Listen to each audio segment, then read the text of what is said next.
Ассаламу алейкум. Здравствуйте, уважаемые коллеги, студенты. Сегодняшний я старший преподаватель кафедры переподготовки и переквалификации врача общей практики при Бухарском государственном медицинском институте. Сегодня наш Асроров Акмал Аминджанович. Сегодняшняя наша лекция посвящается аускультации легких и дыхательным шумам.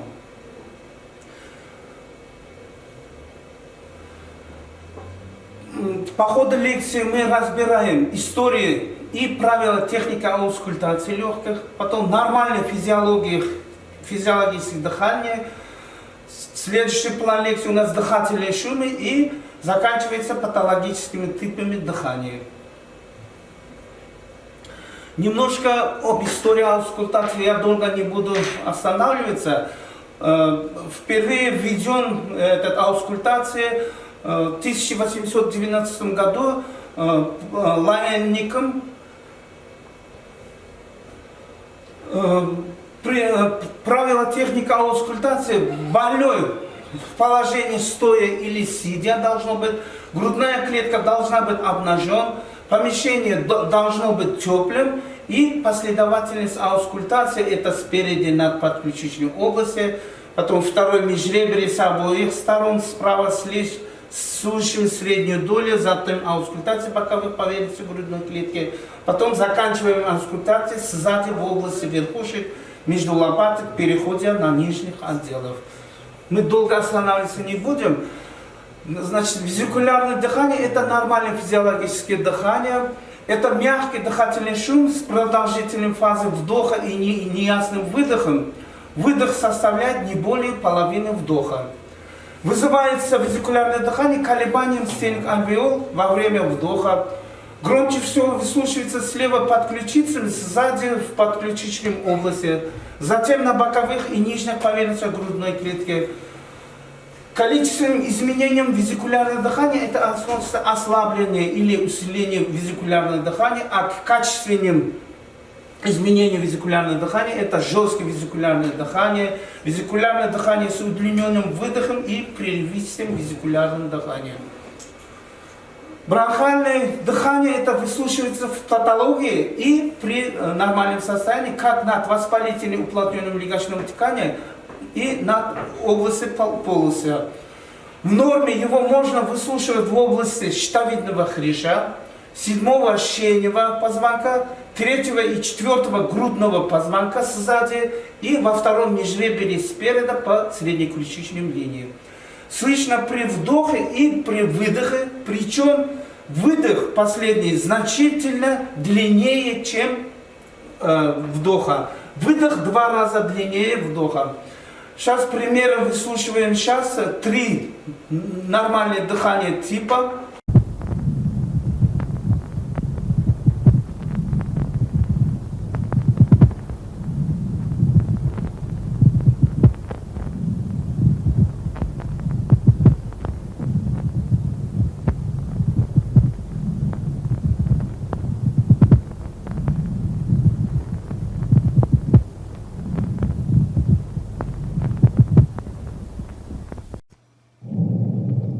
Normal nafas. Old tomondan eshitilishi. Спереди.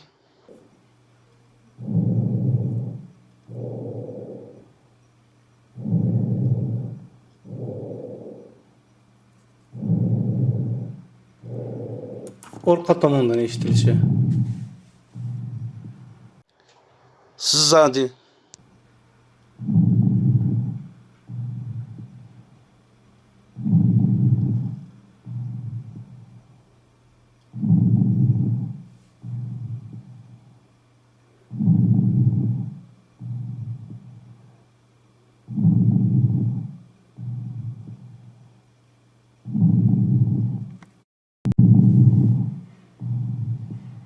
Normal nafas. Orqa tomondan eshitilishi. Сзади.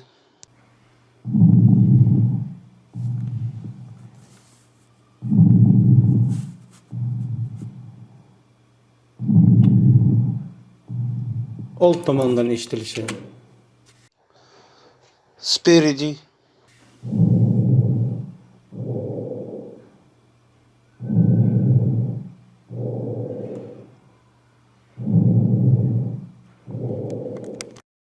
количественным изменениям визикулярного дыхания относится ослабление или усиление визикального дыхания. Тоже три формы типа вот это количественное изменение визикулярного дыхания. Сейчас будем прослушаем. Biroz kuchaygan nafas, olddan eshitilishi. Спереди,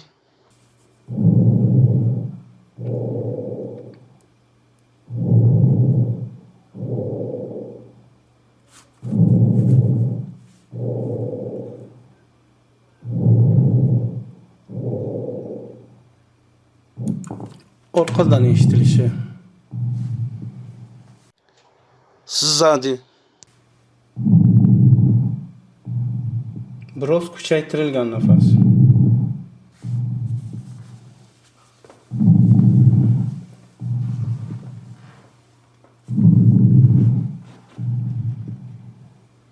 Kuchaygan nafas. Biroz tezlashgan nafas. Olddan eshitilishi. спереди,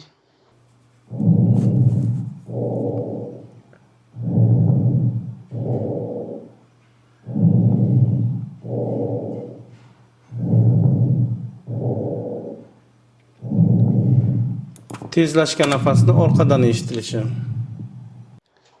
сзади,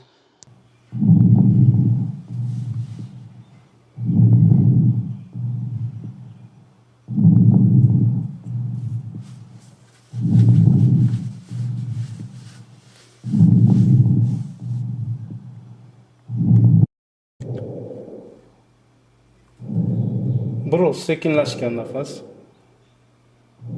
Olddan eshitilish. спереди,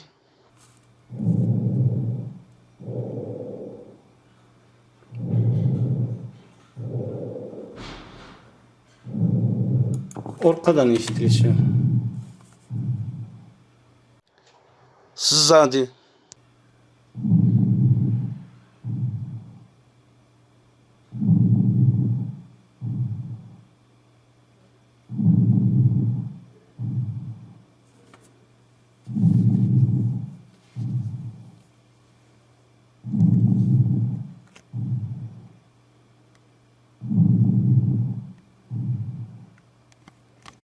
К добавочным дыхательным шумам относятся хрипы и шум трения плевры. Хрип выслушивается как при вдохе и так при выдохе. Сейчас теперь три варианта будем слушать, прослушаем запись жужжащих низких хрипов.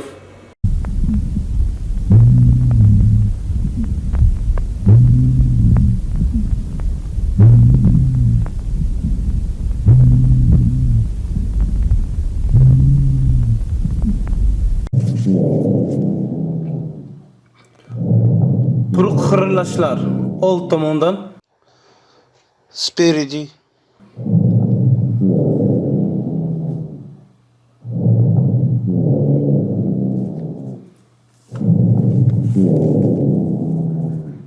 Orqa tomondan quruq xirillash.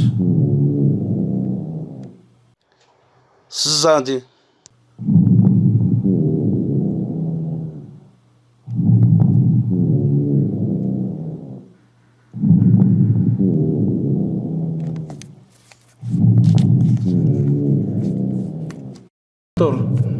Quruq xirillash. Old tomondan. спереди,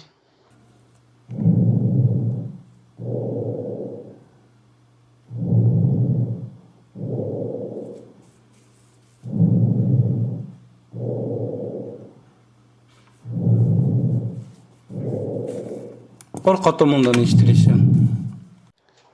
сзади,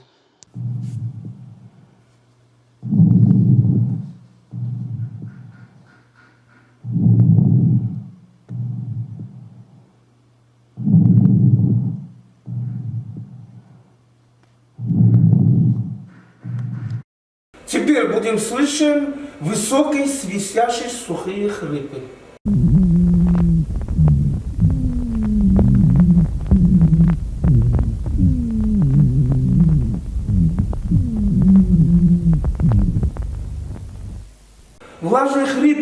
так и сухие могут быть выслушиваться тоже как при вдохе и так при выдохе.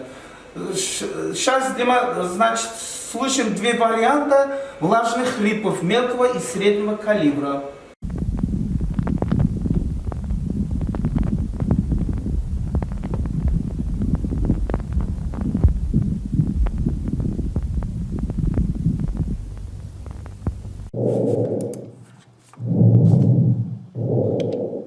Kichiknam xirillashlar old tomondan eshitilishi. Спереди.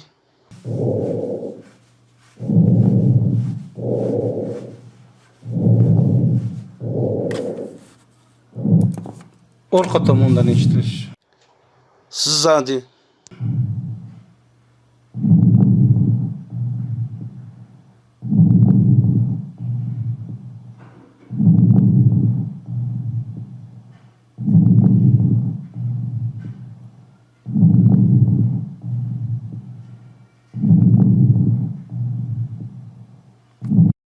Теперь прослушаем крепитации. Оно слышно на высоте вдоха. После покашливания больного оно не исчезает. Шум однообразный. Различие от влажного хрипа. Пожалуйста, прослушаем крепитацию.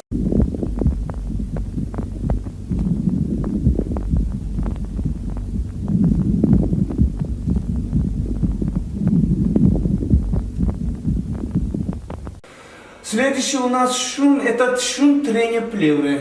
Это прерывистый звук, непостоянный, интенсивный. Выслушиваем как и при вдохе, так и при выдохе. Усиливается при надавливании стетоскопа на грудном клетке. Слышим при движении даже животом. Это тоже называется бездыхание. И может проводиться по ребрам. Тоже вот три варианта.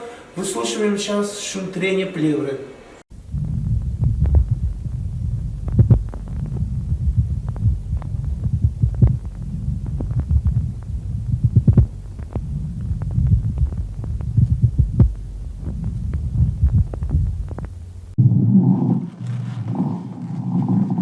Plevraning ishqalanish shovqini orqa tomondan, Сзади.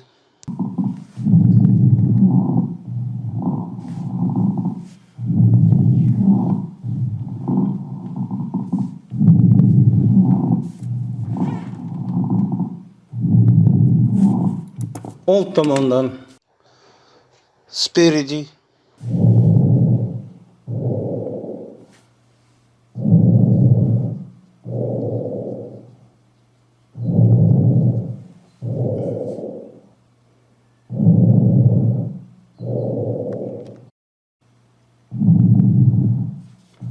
plevraning ishqalanish shovqini orqa tomondan, Сзади.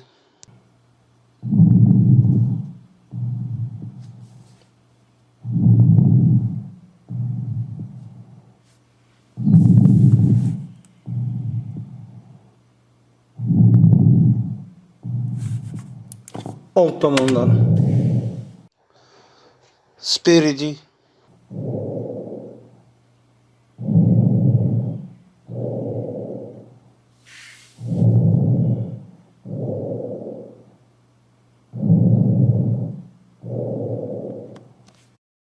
При выслушивании побочных дыхательных шумов над легким необходимо отличать мелкопузырчатые влажные хрипы от крепитации и шум трения плевры.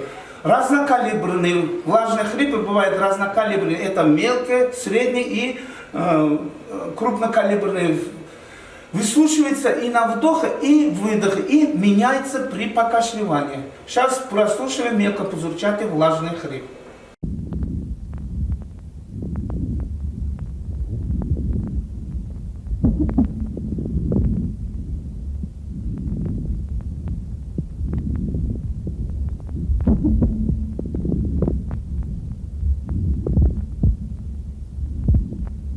Теперь прослушиваем мелкопузырчатый, опять другой вариант влажного хрипа. qo'pol nam xirillash old tomondan eshitilishi.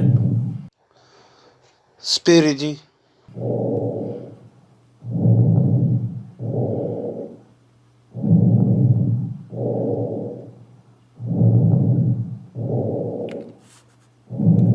Orkun tomondan. Sızadi. Kopol nam kırılaş.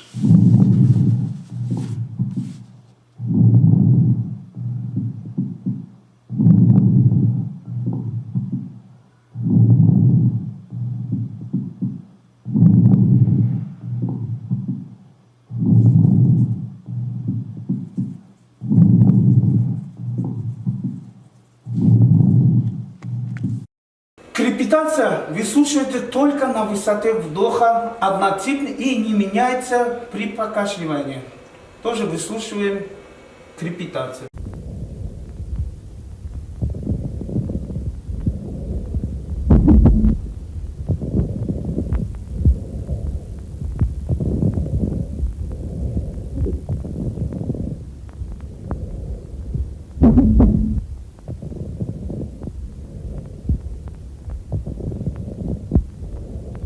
Прослушаем еще один вариант крепитации. Это нижний шум трения плевры, который в отличие от крепитации прослушивается и на вдохе, и на выдохе. Мы повторяли, крепитация выслушивается только на высоте вдоха.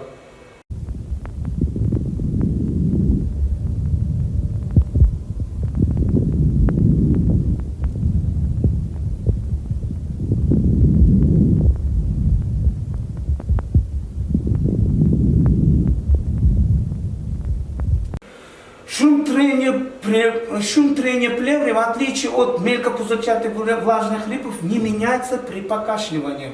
Пожалуйста, прослушаем шум трения плевры.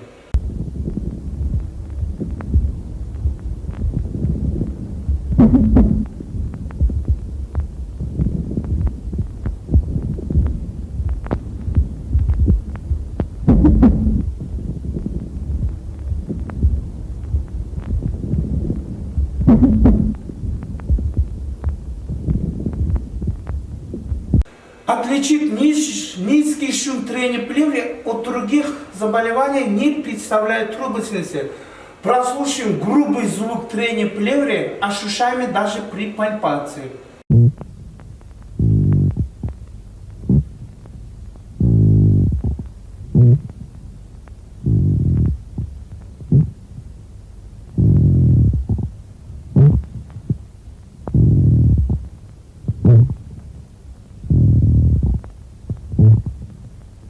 Теперь послушайте еще один вариант грубого трения плевры.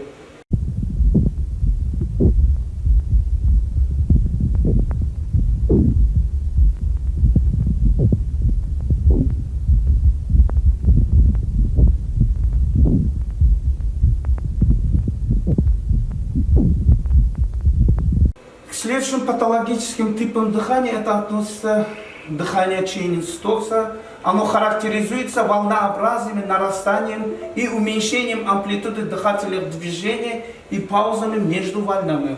Вот здесь представляем мы из разных литературных данных, вот при нормальном спирограмме, чтобы отличить, а здесь не разный вариант, вот из разных литературных дыхание Чейнин-Стокса.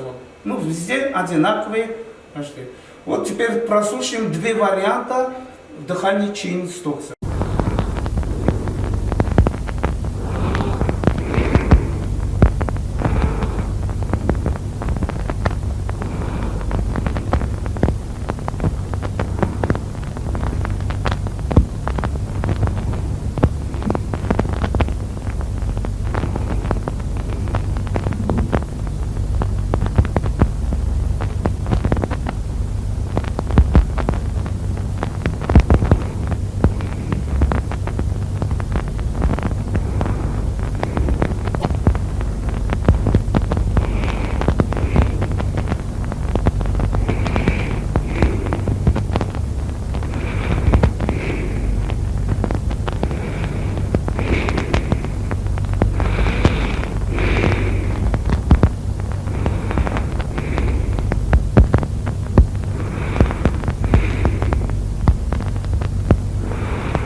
Следующее патологическое дыхание – это дыхание Кусмауля.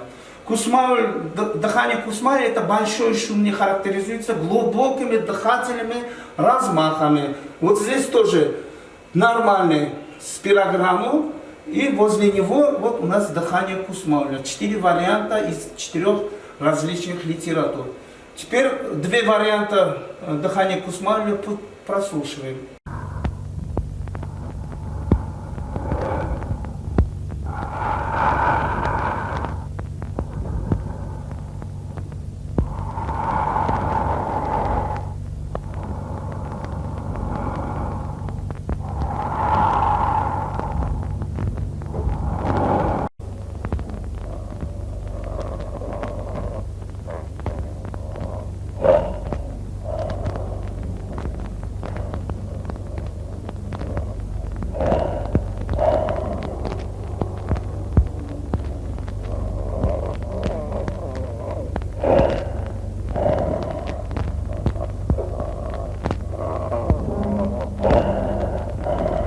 Еще один патологическое дыхание – это дыхание биота, характеризуется редким ритмом. При этом через 3 или иные промежутки иногда правильно следуют паузы, длительность от нескольких секунд даже до полминуты.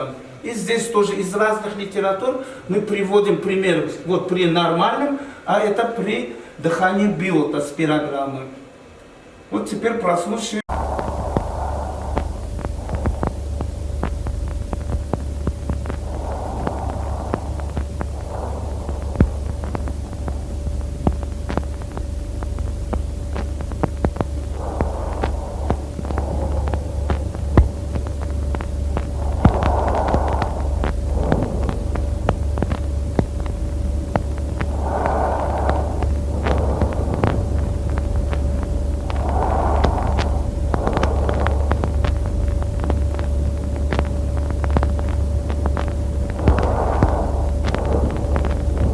Останавливаемся немножко при аускультации плеврита. Это основной аускультательный признак сухого плеврита является шум трения плевры. Выслушивается, мы сказали, как на вдохе и на выдохе. Шум трения плевры наблюдается также при рассасывании плевральных жидкостей.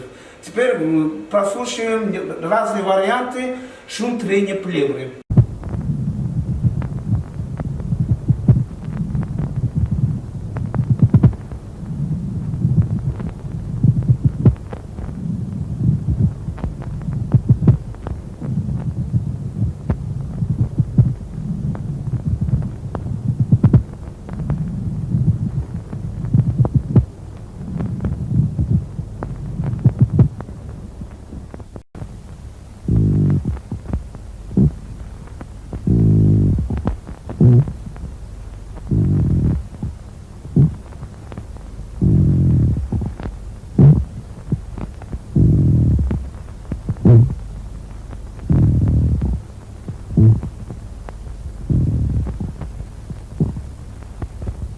Выше уровня эксудата перкуторный легочной звук приобретает тимпанический оттенок.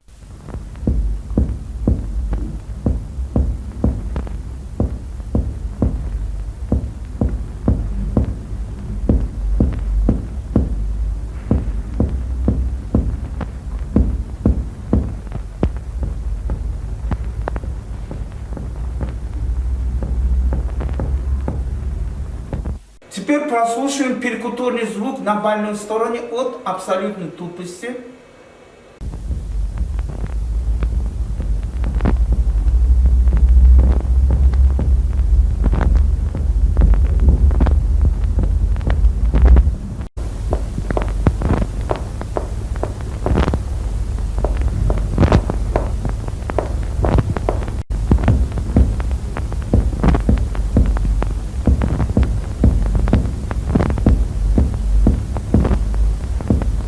Аускультация в области тупости дыхания не проводится. Выше эксудата может прослушаться и бронхиальное дыхание. Теперь прослушаем бронхиальное дыхание.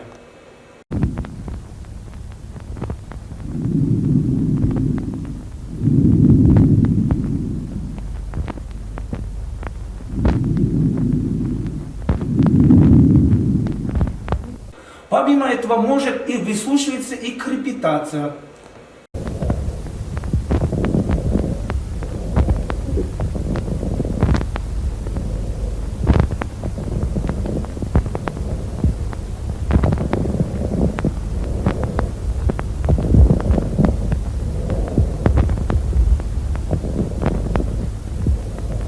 Прослушайте ослабление бронхофонии в области тупого звука и ее усиление выше уровня эксудата.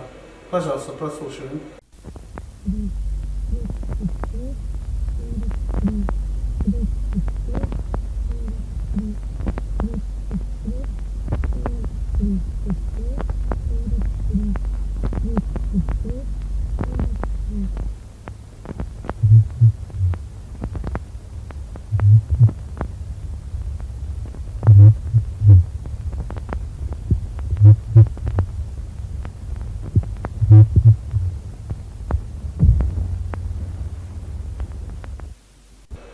Теперь прослушайте нормальное голосовое дрожание.